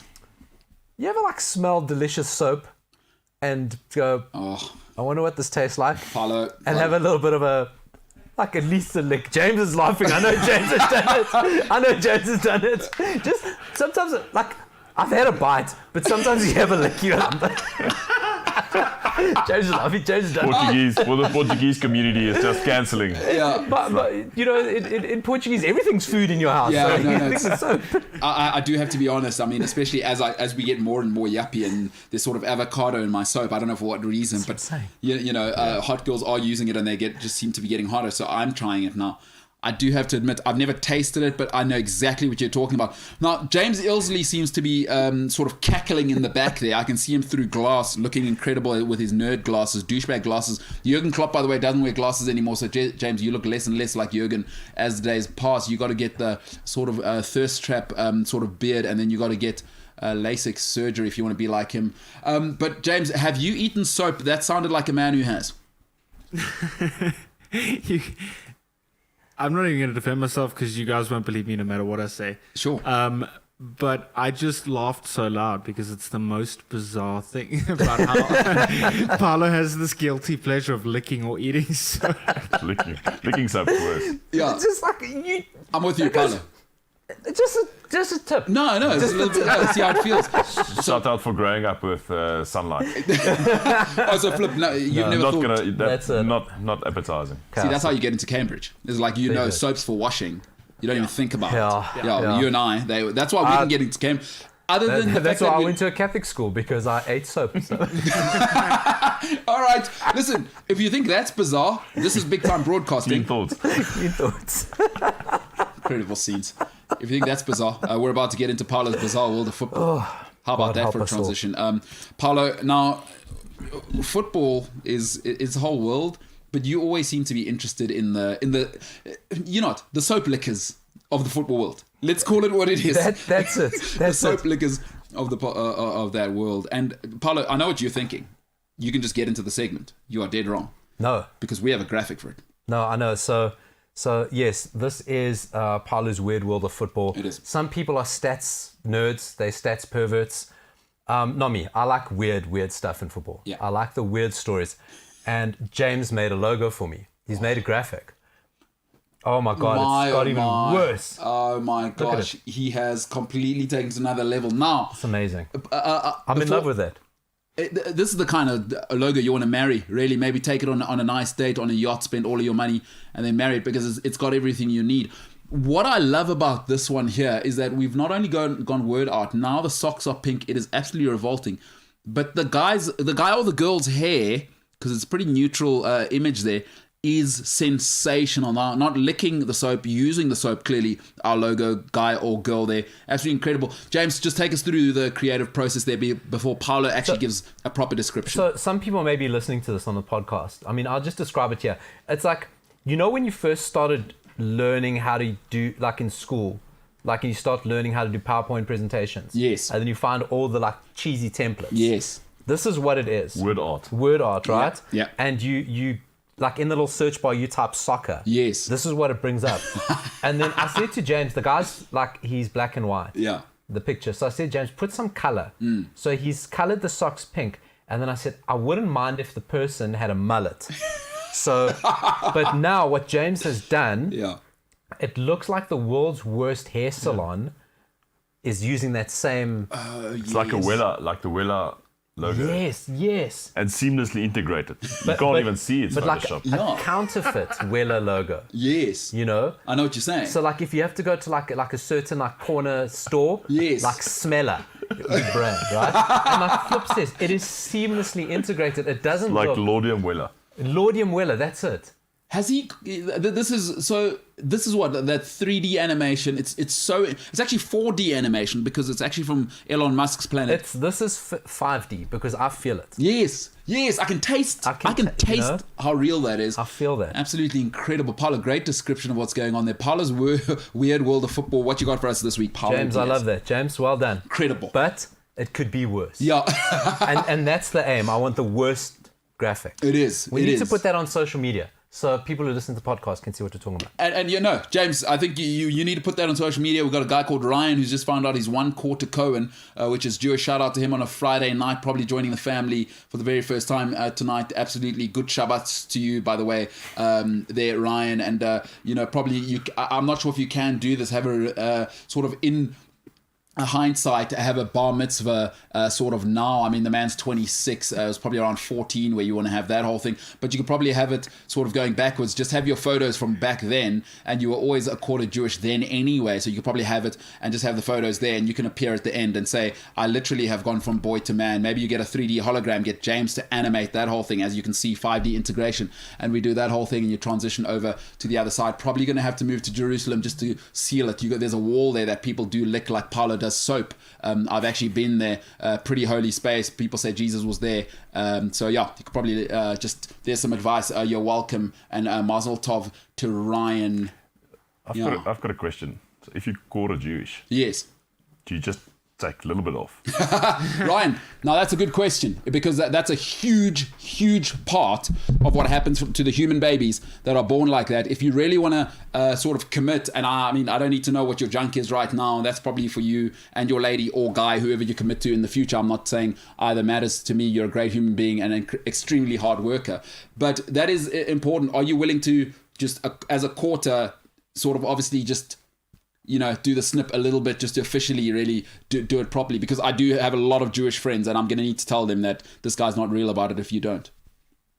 Well, we agreed on this yesterday that I'm Jewish. Yes. Oh, so you're not going all the way in? No. Still doing bacon, huh? Yeah. And milk within 30 minutes of said bacon. And actually, Ryan, if you want to do it properly, you can't even store those in the same fridge. Actually, kosher fridges, you may not have that from that has chewed the cud close to from the mother's womb. So you can't even eggs and milk in the fridge together. Just so you know. So you need 2 fridges. The real thing, a friend of mine, Stephen Feinberg, shout out to Stephen Feinberg, who headed up the last malaria strain polls that happened at UCT. Shout out to him. I went to his house for a while. Absolutely incredible scenes where I was forced to wear a yarmulke. It was a whole great thing. But also his brother overseas, all right? He lives in Israel. But in his kitchen, and I was by mistake, I took the plate. So like my plate, I just went from the... And by mistake, I took it to a part of the kitchen which was unbelievably clean and looking unused. That whole part was the kosher part of the kitchen because the brother's still conservative and he comes back every 3 years or so, but the mom conserves that part of the house. So you're not allowed, even in that dishwasher, to put, obviously, Gentile hands. It was an absolutely electrifying experience, and that's going to be your real life now, Ryan. Mazel tov to you, buddy. Listen, whoa, it's a process. It's a process. You heard the 2 gentlemen in here. Be patient with yourself as you transition over reading the Torah. Since I'm only Jewish, I don't have to do all of that. Well, I can just pick 1 of 4 of each thing. I think there's more integrity if you do try all of them so that you know exactly what works for you. If you just say no dismiss it without trying it, I mean, what kind of Cohen are you, you know? And I'm not going to have that kind of Cohen on set. So, you know, thanks, Ryan. I live in Morningside. There are a lot of the mentors around there are going to have a problem if you don't do it properly. But we do need to move on, Ryan. Congratulations to you. Welcome to a new community. That's awesome. Shout out to you reading the Torah from now on. And yeah, James is still waiting for a PDF of it. I thought it was a scroll. No, not a scroll. It's a Torah. It's disrespectful to your own people. Unbelievable, especially on a Friday. All right, enough from you guys. Still learning. Only a quarter. It's a whole process. All right, cool. Paulo, that's going to happen. That's going to happen. And you leave me to be the guy that says that's assuming there's still a quarter to remove. But anyway, let's move on to Paula's weird world of football. it's not aimed at the person. Yeah. It's aimed at the scenario. Yeah, sure. Anyway, okay, so I'm actually my weird story this week comes from something that's been in the headlines, quite topical. Yeah. FC Sheriff of Moldova. We've heard of them Yeah. because they beat Real Madrid. They did. Who's this weird little team that comes out of nowhere Yeah. to beat Real Madrid? They're top of their Champions League group. 2 wins. Who are they? This is a team. Do you know what they give their opposition? They are owned by ex-KGB agents. Awesome. Okay? They give the opposition a sword before games. What? They exchange swords. Just to be clear, they don't touch swords. They don't touch swords. Okay, cool. They change swords. Now, a lot of people, they exchange a sword. Well, they don't exchange a sword. They give you a sword because they don't get a sword back. Yeah. A lot of people find FC Sheriff, oh, it's humorous because they've got a funny name. Sheriff. Now, let me just go through the PSL log before we start laughing at Moldovan league teams. There are teams in the PSL log called TS Galaxy who may or may not be linked due to the money laundering link. Wait, that's a cell phone. Flip said, is that not a Samsung cell phone? Yeah. There is also a team in the PSL. The PSL, Premier Soccer League. is it still the richest league in Africa? And it's not close. Right? Yeah. It's still the richest It's not league in close. Africa. It's not close. Okay. They're the richest by a country By a mile. lot, Yeah, right? yeah. There is legitimately a team here called Gallants. What? There is they're second bottom, a team called Gallants, and a team fourth called Real Kings. This sounds, if I went to Discovery, Real Kings or Real Kings? it must be, well, maybe they're Real. They did beat Maybe- Kaizer Chiefs 2 weeks ago. But, okay, yes, they did. But Hilarious. you know what I'm saying?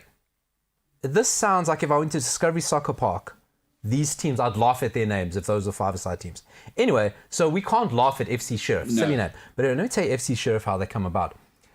FC Sheriff are not technically from Moldova. They are from an area, unclaimed area called Transnistria. This is a true story. Paulo, let's not make stuff up. This is a true story. Tiraspol, that's the city they're from, or the region they're from, in an area of Transnistria, an unrecognized state. Okay. Yeah. In the early 90s. Like right- Urania. Yeah. Well, I wanted to make the link, but I'm glad you did. I didn't want to be the guy. Now it's safe. Now it's safe. Little Now it's France, open. south of France. Now it's safe. So in the early 90s, there was Moldova and part of Russia. They went to war. But part of the Moldovan army broke away to form a region called Transnistria because they were like, we know you're going to get your ass kicked. We don't want to fight on behalf of Moldova. We want our own independence and we want to be closer aligned to Russia. And they formed this region called Transnistria, okay, of which Tiraspol is in it, of where FC Sheriff are based. So this Transnistria doesn't exist. It's not a real country, but they are an independent state. But the only league they can be in is the Moldovan League, okay? Okay. Since they've entered the Moldovan League, 19 years, they've won 17 league titles. Okay? The Moldovan League isn't like this hotbed of European football, but it gives them access to European competition.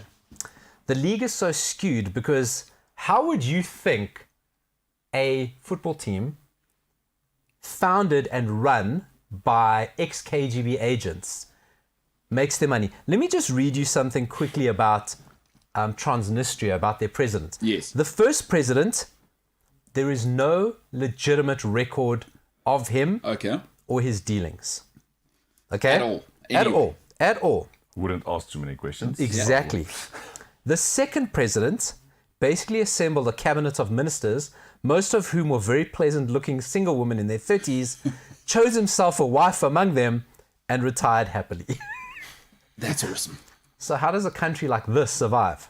Russian assistance and drug and gun trafficking. Wow. Okay, so this is Transnistria. Because they're off the books, Yeah. they can do what they want. The UN can't just pop in. So they act as this conduit for drug, gun trafficking, Yes. tax evasion, KGB, Yeah. all dark arts through there. Yes. Now, the main guys who own FC Sheriff are part of this. And FC Sheriff own petrol companies, supermarkets, chains, as supermarket chains, not chains. Yeah. As well as... Although they might actually... They probably... There may be chains They may there, need yeah. it to throw people into the river. They own FC Sheriff. So FC Sheriff, while we sit there and go, wow, what a great story. This is a team that has not one Moldovan playing for them. Okay, they're a mix of Brazilians, naturalized Brazilians, a lot of good African players. Yeah. The guy scored against Real Madrid, Luxembourg player. Yeah. Luxembourgish. Yeah, just... Because I tell you, my best friend lives in Luxembourg. His son plays for the local team there. You must see the setup there. No, but I've been to Luxembourg. It's I always say mad. the greatest country. I don't want to live there. It sounds like an insane place. I wouldn't want to live there because it's people like Flip. Everyone there is there for banking, and then you leave. Because I know Flip does not like Luxembourg either. He has told me that. Oh, really? Well, I mean, you can ask him. He's sitting next to you. It's no weather, mate. Nice. Bad. It's Okay. money. Small. It's just me. Yeah. Okay. So, All right. That's what he says. I mean, All yeah, right. that's what it is. So, as much as we can sit there and go, there's this great story, Yeah. just remember that this is a club, money laundering, gun trafficking. Club presidents have gone missing. Yeah. People have gone missing. So while we all rush out to buy FC Sheriff shirts, Yeah. just remember, they're evil. Pure evil. Did Madrid have a choice? Yeah. Did they have a choice? No. was Perez being held captive in the change room while the because miracle was going down? They could give him 50 million euros for that win. He needs the money. Yeah, that's what I'm He saying. needs the money. Or nukes? Or did he say, here's the sword? We travel with swords, guys. We travel with swords. What do you think's gonna happen? So wait, what? This is like when Aldo, who was the drug lord guy that made the Netflix thing about him. Nicolas Cage. Escobar. Well, it's when that's part of one of my stories about Escobar fight, and not just Escobar, all the cartels started using football teams to launder their drug money. We're going to come back on the other side and finish this story because there's definitely more to be had there. Ladies and gentlemen, wow. Hey, Sheriff. Wow, that is incredible. The MKT Show will be back on the other side.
You're still doing what you chose to do. Well, I'm telling you, that's what's happening, because you already knew that. People always say, welcome back to the show. It's ridiculous. All right, ladies and gentlemen, although a long face, the long face has decided I will comment. Now, a lot of people saying, how do you type? Because hooves and keyboards, not an easy combination. But listen, I'm not here to ask those sorts of questions. I'm a big-time journalist. I'm just reporting the news, not here to be the news. Census Tebe has somehow messaged in, having taken on horse form. And he says, I see you guys replace me with a Springbok. Shout out to the best sports show in the universe. Yes, we have upgraded even though you look like a horse now, Senzo Stebe, we definitely have upgraded, and we do prefer Flip, because Paulo, you know what's probably happened there with Senzo as he's watching? He thought, I'll protect the home team and protect him as well. Absolutely not. He's not here. I will chop him down. Availability is greatest ability. I don't care that he's trying to improve his life with education. I need him here. Yeah. So Flip is you're much more useful to me than Senzo. He's horsing around. Oh, James Ilsley, did you hear that? Absolutely incredible scenes here as a man who has played for the Bulls and the Springboks, and obviously gone to Cambridge, and now obviously just consults to a tyre company that's sort of giving everything to the Formula One scene. Did you hear that, James? I didn't tell me. Now, Senzas Tebe, as we were saying, obviously long face. He's got his own stuff, and obviously Flip's a much better co-host to have on the show. Kind of saying that. Flip says he's horsing around. That's why Flip and I are best friends. That's a virtual fist bump there from one guy to another. Absolutely incredible scenes as James claims something which we know doesn't exist. Paulo, I want to get Transnistria. James, a lot of people are saying your relationship with Flip and you imagining sort of that bestie is the Transnistria of friendships. So just so you know what people are saying. People don't know what they're talking about. Okay, there you have it. I tell you who we got to keep talking about, a country that definitely doesn't exist, a president who Google can't even find. Let's keep talking about this FC Sheriff situation, because you said so many things there. Number one, if the drug guys, cartels are running the club, is why are the players going there? Allegedly. Oh, Allegedly. okay. Well, that's big time reporting. So Transnistria, and you said Orania. So Transnistria doesn't recognize that the Soviet Union collapsed. Oh, I see. They're the last outpost. Their flag is actually the old Russian flag with a green band through it. Hammer and sickle. Same thing. Okay, so they still have that as their flag. So, Yeah. so like you remember, like in the 70s, they found those weird little islands off Japan who didn't know that the World War II had ended. Yes. Oh, yeah. They're sort of like that. Okay. So like Orania, they So kinda except Orania, no, they just don't want to. Yeah, no, they're not into it. It's kind of like cannibal state. So you know, in some places there's still people that are cannibals and they haven't just untouched by the world. Is they will eat a human being and they just don't know. They don't know that people Sort are of like the whole city of Liverpool. I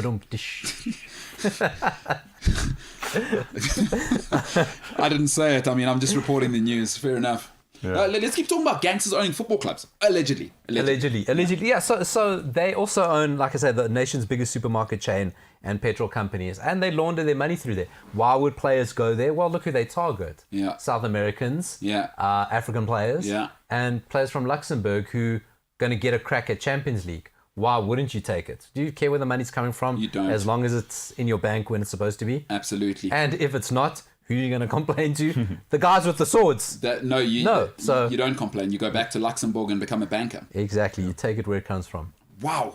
That is absolutely insane. Like, Flip, imagine, is there a world where you can imagine, I mean, listen, there were some tasty owners in French rugby. We do know that whole scene, but it's unthinkable, isn't it? Like in Europe. Like, not Was that. Bernard Tapie part of? Did he own rugby teams? Who's Bernard Tapie? What I mean, the Marseille. Is it? Did I say the right name? I know you're talking about. It might be. That guy is hysterical. He is hysterical. I'm sure he did. Who was the guy that owned not Toulon? Yeah, Toulon was Murad. Murad. That's crazy. That's like basically build the whole team. Made Bernard Laporte most corrupt rugby official in the world, ex-sports minister of France, current head of the French Rugby Federation, vice president of World Rugby. So you just make it happen. He was coach. Yeah. So now tell me this though, like the whole French thing, because you live there now. Paulo, that is insane, by the way. That story, there's no way I'm not looking that up. Sheriff, they beat Real Madrid.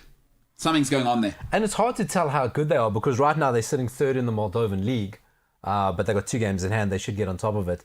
So you go, well... Is this Moldova also like in the middle of Moscow? Yeah, Moldova. Hey, listen, you joking is... listen, people don't realize this. There's plenty of Russian football clubs. A lot of the guys live in Moscow because it is a real thing. When I was there, there were lots of games as juniors, by the way, because I was in the 19s and 20s setup and 21s, just the junior setup. Plenty of, hey, you're going to the game. Guess who you're going? You're not going on the team bus, pal.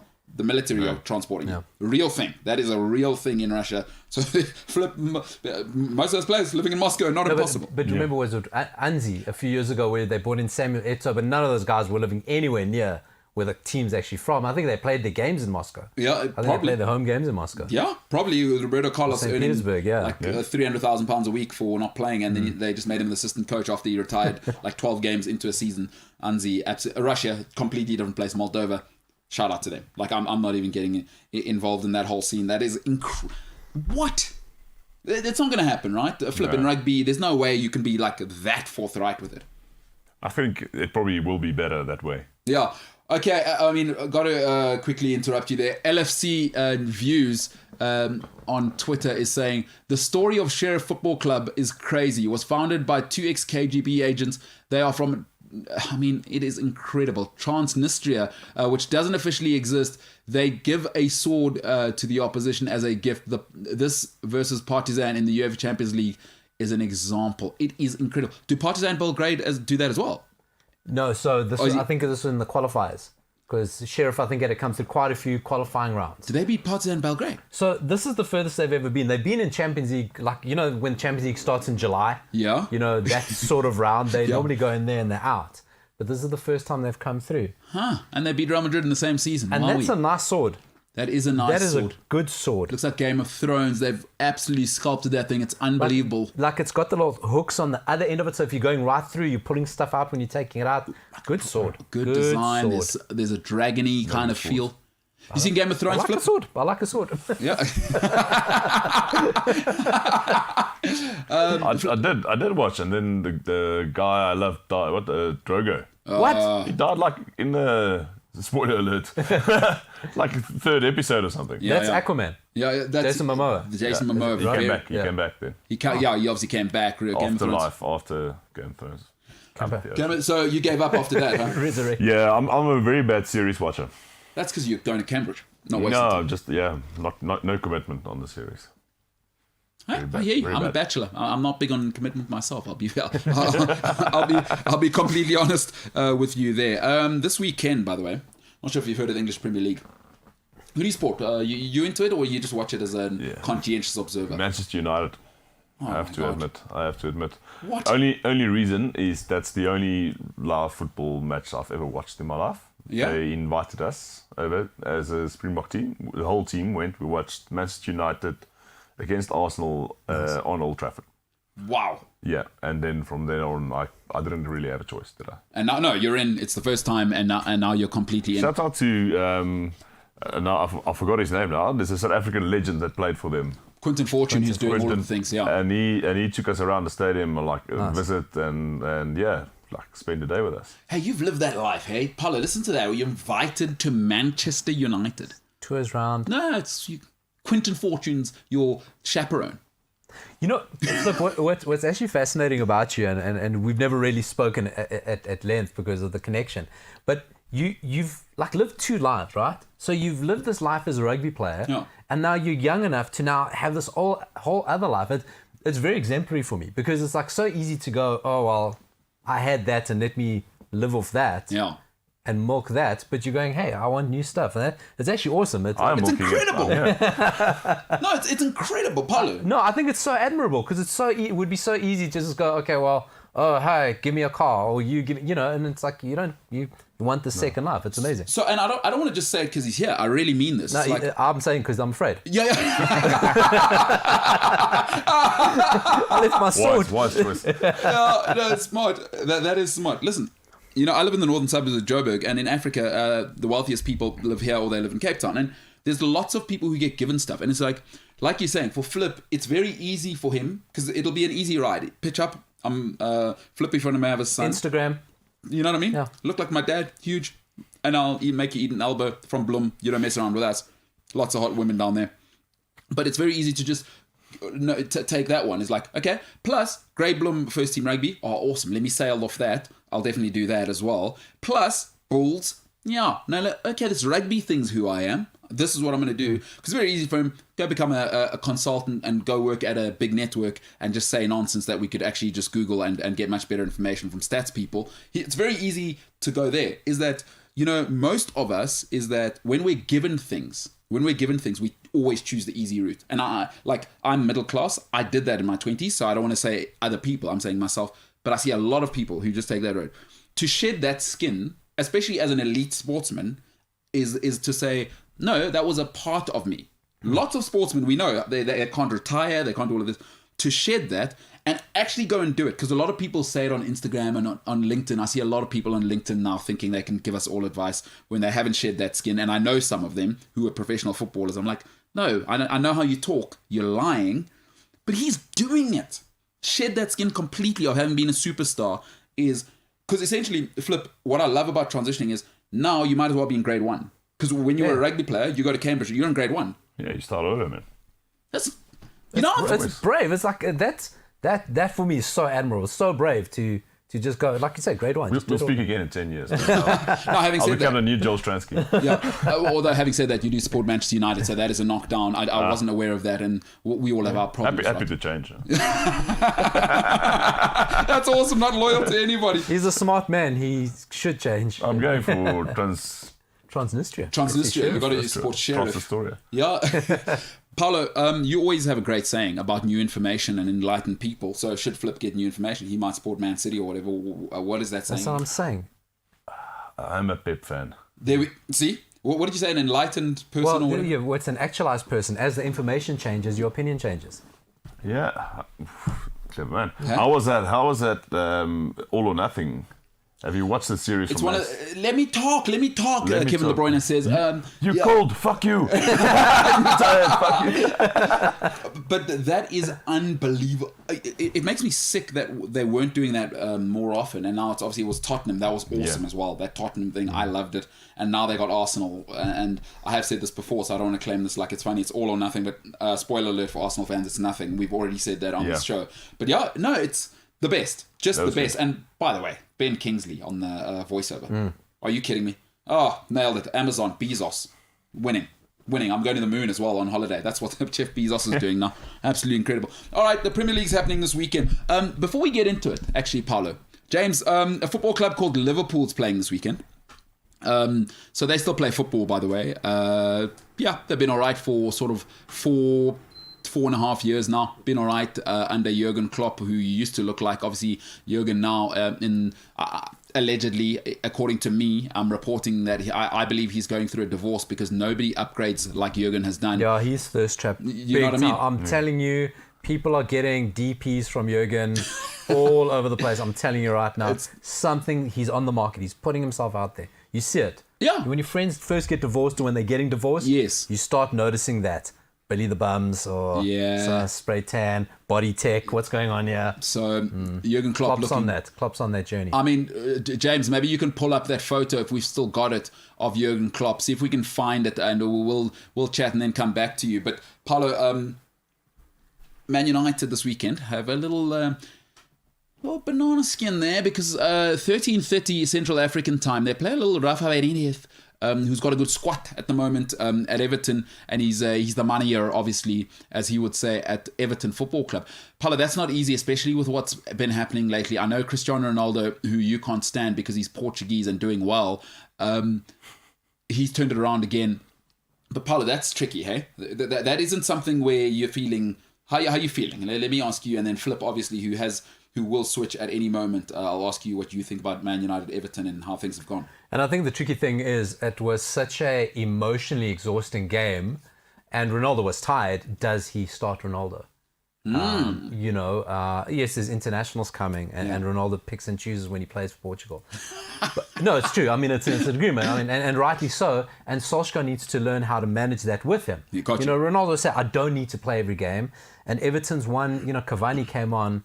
So much energy, so much will and power and strength, and Cavani was chasing things Ronaldo left. Yeah. So that's going to be a big call. Does he leave Ronaldo out to bring him on? I think that should be the move anyway. I think Cavani's fit and raring to go. Yeah. Solskjaer should make some changes. Jesse Lingard, you know what? Like, I don't think he's perfect, but the guy's full of energy. He's in form. He's hungry. Yeah. Let him play. So I think it's just about the changes that Solskjaer makes. To how that game's going to go. But it's tricky as hell. Benitez is such a smart coach. He's so clever. He's always has been. He's got his way of playing. He's got Damari Gray and your mate, who I want to call Tom Hiddleston. Wow. Dominic Calvert-Lewin, he's very injured right now. Which is Tom, the winger. Why has I forgotten? Andros Townsend. Andros Townsend. Yeah. By the way, comeback of the year. Paolo, I know you said you've given up. Andros Townsend, his hairline deserves the comeback of the year award. The hairline is good. Yeah. It was going Jolene Lescott at one stage. So Everton aren't going to be a great side, but they're always going to be well drilled and exactly the sort of team United struggle against. Yeah, Aston Villa. We already saw what happens when teams are organised. And you know what? You don't need it. You don't need it before an international break, because then you've got 2 weeks of United doom and gloom again. Ole out, Ole in. It just gets so boring, so noisy. It is noisy. Man City are going, you're the noisy neighbours. Now, before we get to Flip Van der Merwe's take, he has come all the way from France to be in the show. It's absolutely incredible scenes here. I'm so stoked to have this guy here. It's freaking incredible. But I'll tell you what I'm even more stoked about now. A thirst trap. Flip, I'll get your opinion on Man United, that are a terrible football club, and it makes you a bad person if you support them, no matter if you have a Cambridge MBA. But let's start here. Flip, I'll let you analyze this. Okay. Look at that photo. That is the thirst trap of the millennium. The sort of joggers tight around the calves. Jurgen's looking trim. He's working. I mean, that olive, like your shoes, obviously, there's probably only 15 of those designed on earth. Look at that bomber jacket. But then look at the beard. Look at everything about it. The cap. He's thought about that outfit. The soccer ball next to him. I think Jurgen's going through a divorce. And I mean, obviously, thoughts and prayers to him actually loving or not loving his wife. And if there's kids involved, thoughts and prayers. I come from a home of divorce. You'll be fine. Just get on with it. Your dad's very rich. But that's thirst trap. That's good, mate. Okay. I won't go as far as divorce. I'll go 23-year-old on the side. That's what it is. It's the commitment to the tracksuit.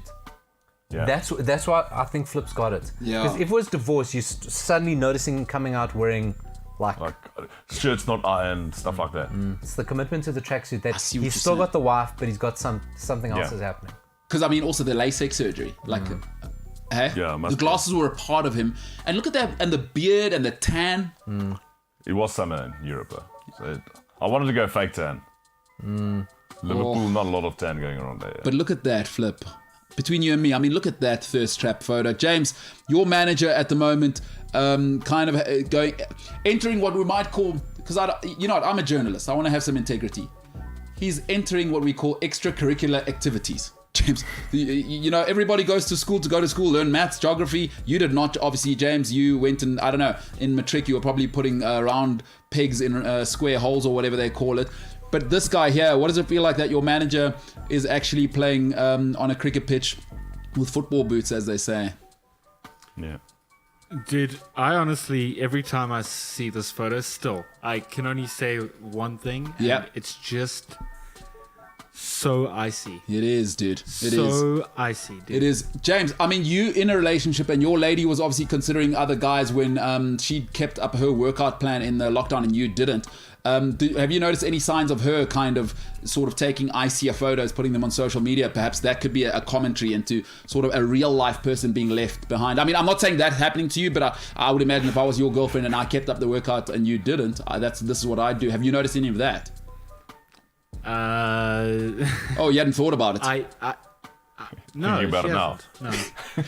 That's tough, James. That's tough. I'm sorry to break it to you like this, but hey, James, you know why you're keeping her? Because you've decided to turn it around. Avocado for breakfast instead of McDonald's moving forward. I mean, that's what we're doing, right? Again, I don't know where you got this from. I've never had McDonald's for breakfast. I can't think of a worse breakfast. Yeah, but you used to have like muffins and just like... Yeah, I used to have muffins and that it was was like terrible, 3 in the morning, and then like four teaspoons of sugar in your rubbish coffee at a stage that you were getting at a garage. I've always been a 1.5, 2 sugar kind of guy. Oh my god. Person you need to worry about with sugar is Senzo. Yeah. He's on a few.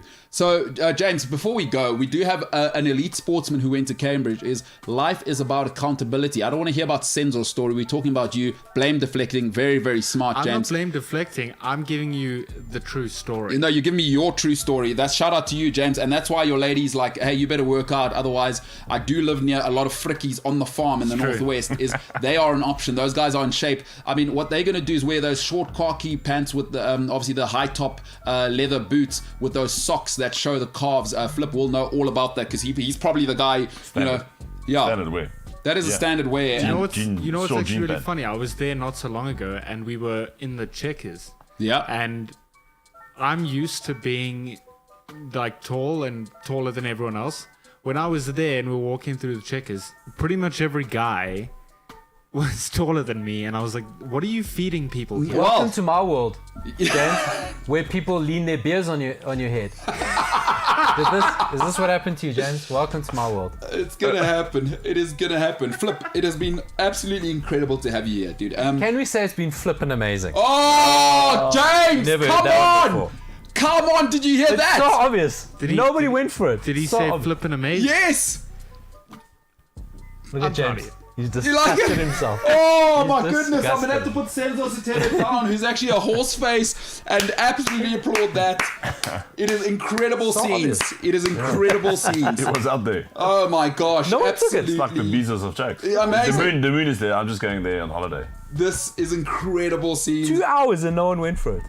But I mean, listen, this is what puts you at the top of the game, right? It's not just the graft, is creativity is Timing. Timing. incredible. All right, to the boys at the back, welcome Ryan, who is obviously now a mensch, transitioning from an oak from the West Rand, where of course the devil operates constantly.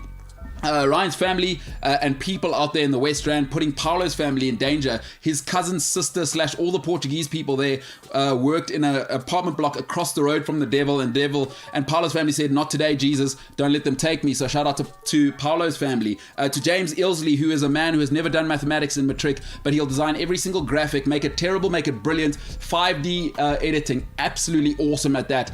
Can't do a thumbs up, absolutely terrible. No dexterity, but an incredible human being, well raised, supports Liverpool. We can forgive him for that because he's an awesome guy.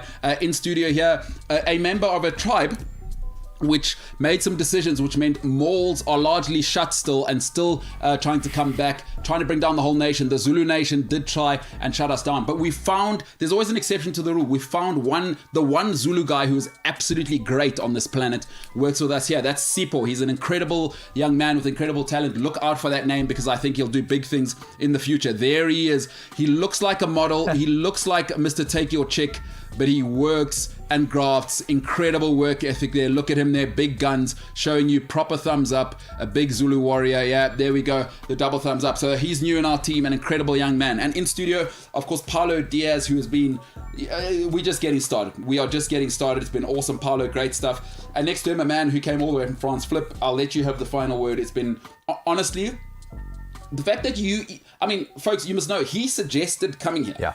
Like, I didn't say, he's like, hey, can you guys put an extra chair in there? I was like, what do you mean? I want to come through. Like, that's awesome, dude. And I'll let you have the final word. It's been, please don't take this lightly. It's been an absolute honor having you here. Yeah, cheers, mate. I think you guys doing a big fan of your work. I think you guys doing something different, something good, something fresh. Yeah. Enjoy this. That's awesome. Keep doing it. That's awesome. Be safe, and I hope your family and everyone and whatever your endeavors are, it's an inspiration to me, dude. I'm on my way to Pretoria now for a braai, so life is good. I cannot be late for that. No, absolutely not. No braai. You know? No, No. Yeah, no. Hey, that's what it is. Paulo, appreciate you, Paul. Appreciate you, Flip. Ladies and gentlemen, appreciate you at home. The MKT Show is available on every single platform where you get your podcast because people are busy. They're trying to make money. They're trying to save their families. And shout out to you. Our aim here is to make everybody, if I can give you 20 minutes of smiling a day, that's all I'm after. And I hope we have made your day better, your week better, whatever it may be. I appreciate every single one of you. But for now, the MKT Show is the hell out of here.